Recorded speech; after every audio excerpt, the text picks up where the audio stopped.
Welcome to the slop farm. Enjoy the video. You begin by confirming the exact media and drive type so you don't force a wrong method. Once identified, make sure the device supports hot swapping. If not, shut down the system and unplug it. Next, ground yourself with an anti-static strap and clear a workspace. Use a flashlight to inspect latches, screws, or trays, then press the physical eject or use the operating system's eject function.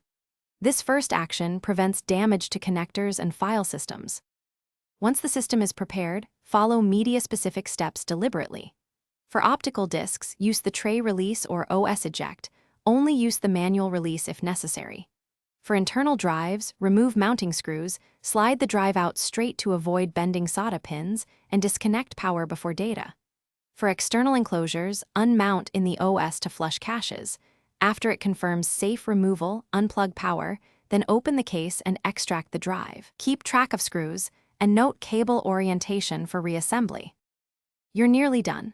Place the media in a labeled anti-static sleeve or protective case and secure any replacement drives into their brackets. Once reassembled, power up and confirm the system detects the device. Run a smart scan or quick file check to ensure integrity. If the media won't eject or is stuck, try the manual release, power cycle the unit, or unmount and check permission settings. If that fails, stop and consult repair service to avoid further damage. Thanks for watching. Consider subscribing if we helped you today.